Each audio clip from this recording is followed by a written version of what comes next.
Muy buenos días, tengan todos ustedes. Soy el profesor Gabriel Torres Valenzuela y les voy a dictar una clase no presencial del curso de aritmética, dirigida para los alumnos de la institución educativa Cayetano Heredia de el quinto y sexto grado de instrucción primaria. El tema que vamos a desarrollar el día de hoy se denomina teoría de conjunto.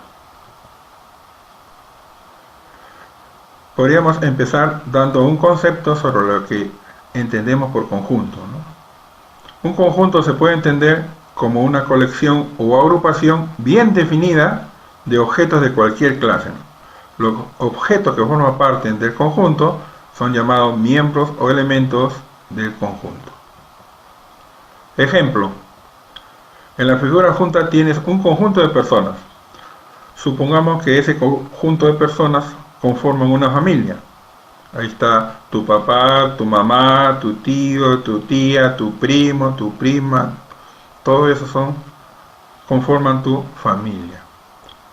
A cada uno de esos integrantes de esa familia se le llama miembros de la familia. También podríamos llamar elementos de esa familia o elementos de ese conjunto. Notación. Todo conjunto se escribe entre llaves y se le denota mediante letras mayúsculas, ¿no? Letra A mayúscula, B mayúscula, C mayúscula, D mayúscula, etc. Sus elementos se separan mediante punto y coma. Ejemplo, el conjunto de las vocales se puede escribir así, ¿no? Vamos a llamar letra L mayúscula a ese conjunto. Sus elementos serían la letra A, E, I, O, U, separado por un punto y coma y encerrado entre llaves. En teoría de conjuntos no se acostumbra a repetir los elementos. Por ejemplo, el conjunto X, X, X, Y, Y, Z simplemente será X, Y, Z. Solamente tiene 3 elementos. Los elementos de un conjunto se deben de contar una sola vez, ¿no? Al número de elementos que tiene un conjunto Q, supongamos, se le llama cardenal del conjunto y se le representa por n paréntesis Q. Se lee n de Q, ¿no? Ejemplo, el conjunto A, cuyos elementos son las letras A, B, C, D y E. Todos los 5 elementos son diferentes. Su cardenal n paréntesis A, n de A será entonces 5. El conjunto B, X, X, X, Y, Y, Z, aparentemente tiene 3, 5, 6 elementos, pero solamente tiene X, Y y Z elementos diferentes. 3 elementos diferentes, que son X, Y y Z. Es decir, el número de elementos diferentes que tiene el conjunto B sería 3. Es decir, el cardinal del conjunto B será 3. ¿A qué se llama cardinal? Al número de elementos que tiene un conjunto. No te olvides. Relación de pertenencia. Para indicar que un elemento pertenece a un conjunto se usa el símbolo. Ese símbolo medio raro es una letra E un poquito alargada. Es una letra griega que se llama epsilon. Si un elemento no pertenece a un conjunto, se usa el símbolo, el mismo anterior, epsilon, pero con una rayita, con una tacha, que se utiliza para indicar negación. Si la letra epsilon se utiliza para indicar pertenencia, la negación de epsilon será no pertenencia, es decir, no pertenece. Ejemplo, sea M el conjunto formado por los números 2, 4, 6, 8 y 10. ¿Qué relación hay entre 2 y M? Podemos observar que 2 es uno de los elementos del conjunto M. Por lo tanto, podemos decir que 2 pertenece a M. Se lee 2 pertenece al conjunto M. ¿Qué relación hay entre 5 y M?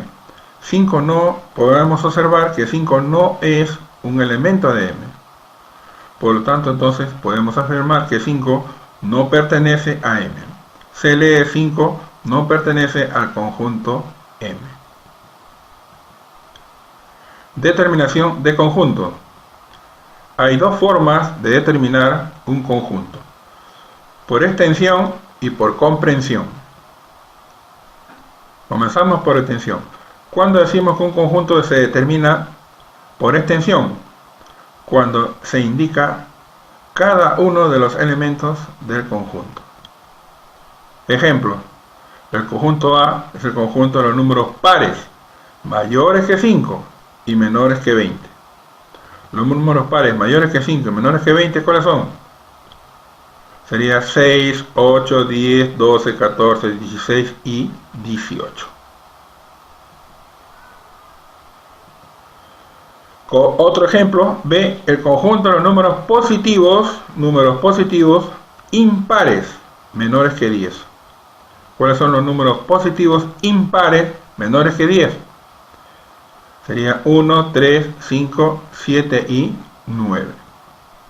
Esos serían los elementos del conjunto B. ¿Cuándo decimos que un conjunto se determina por comprensión? Cuando se indica una propiedad que caracteriza a todos los elementos de dicho conjunto.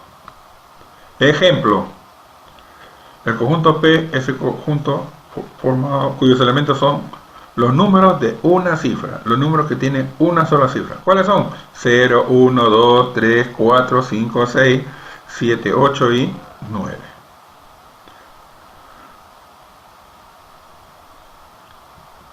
Otra forma de escribir es, por comprensión, P es el conjunto formado por todos los X tal que X es igual a una cifra.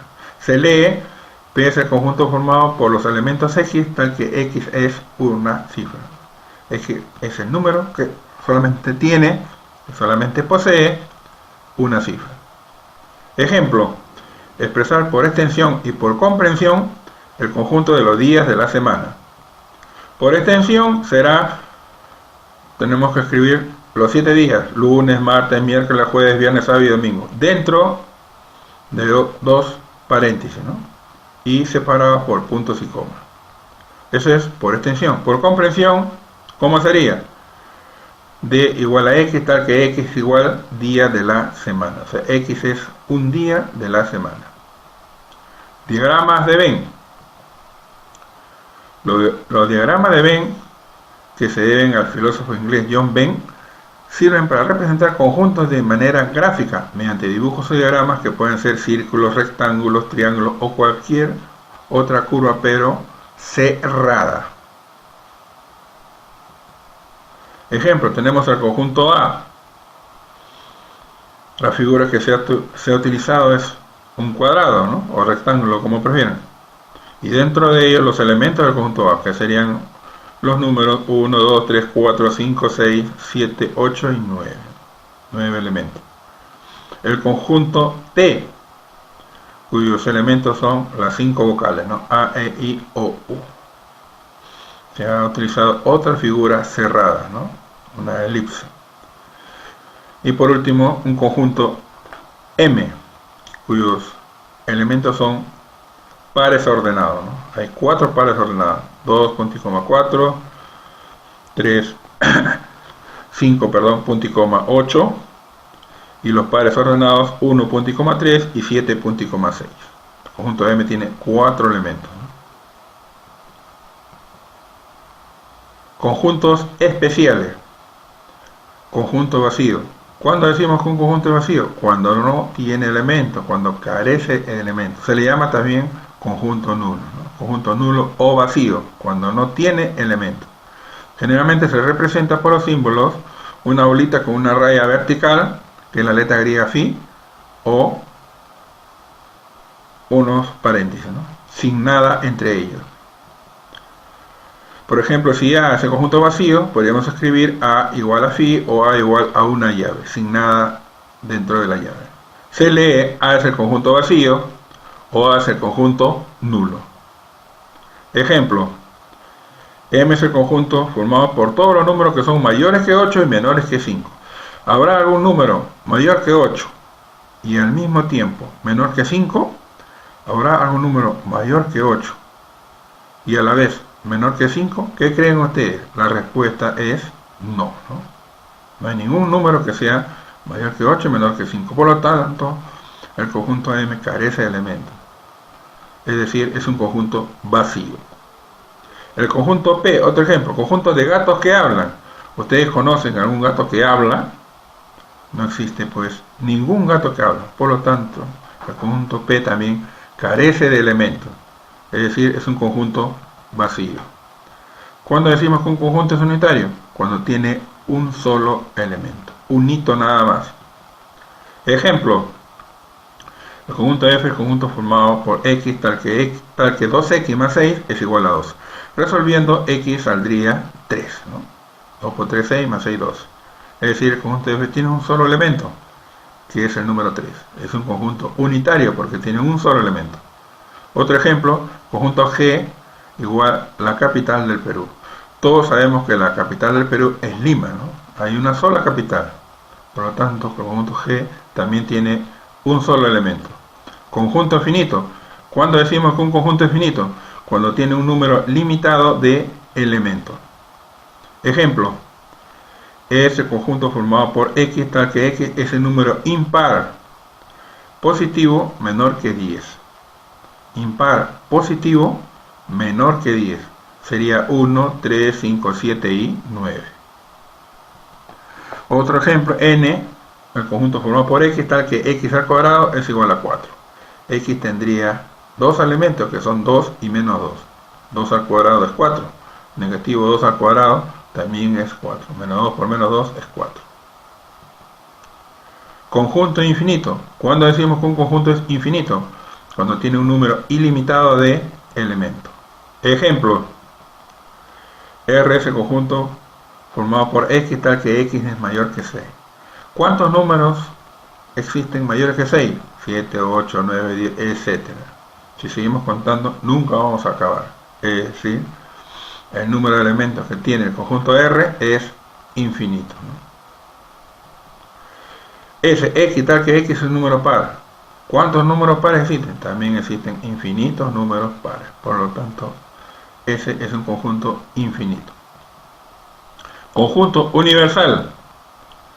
Es un conjunto que me sirve como referencia, ¿no? El conjunto universal es un conjunto referencial, es decir, me sirve nada más como una referencia. Que tiene una característica, ¿cuál es? Que contiene a todos los elementos de una determinada situación particular que se está considerando, ¿no? Se le representa generalmente por la letra U, ¿no?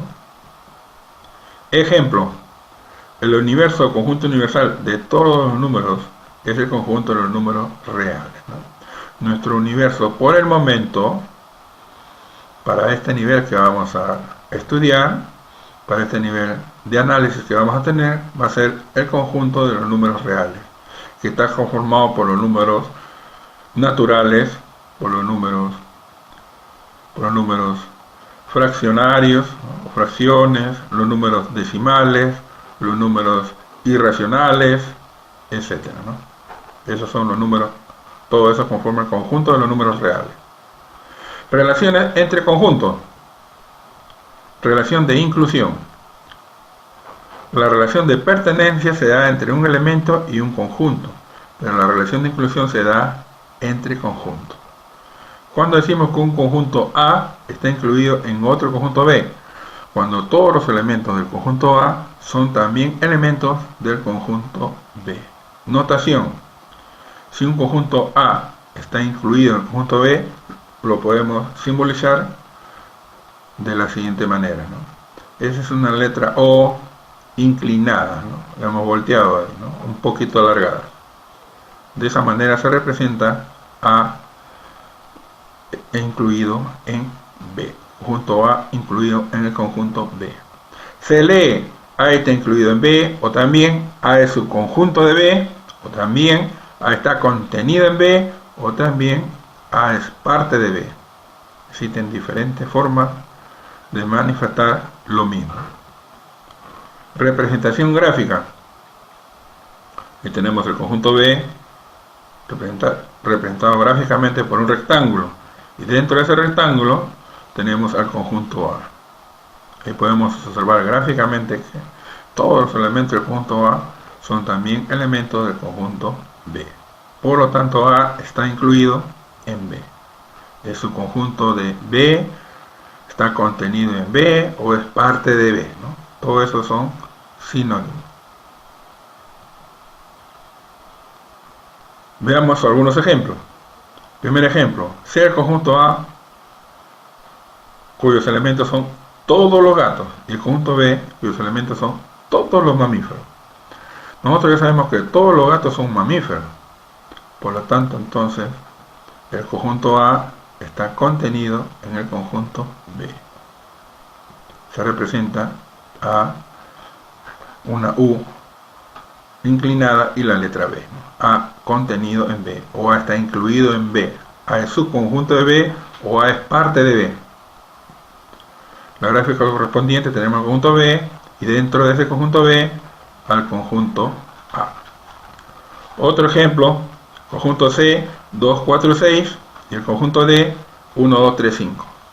Ahí observamos pues que ni C está incluido en D, ni D está incluido en C. Solamente el 2 es el único elemento común que tiene. Luego entonces, como no todos los elementos del conjunto C son también elementos de D, entonces podríamos decir que C no está incluido en D.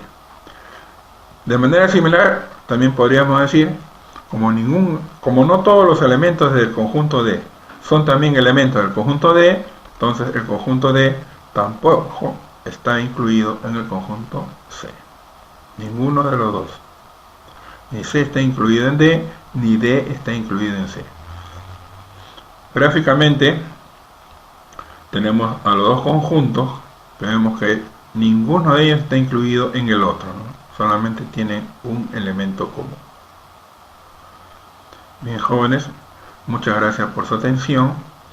Ya estaremos respondiendo a sus preguntas, a sus dudas y ampliando la explicación, ¿no?, el día más adelante, ¿no?, utilizando pues la herramienta Zoom. Gracias nuevamente por su atención.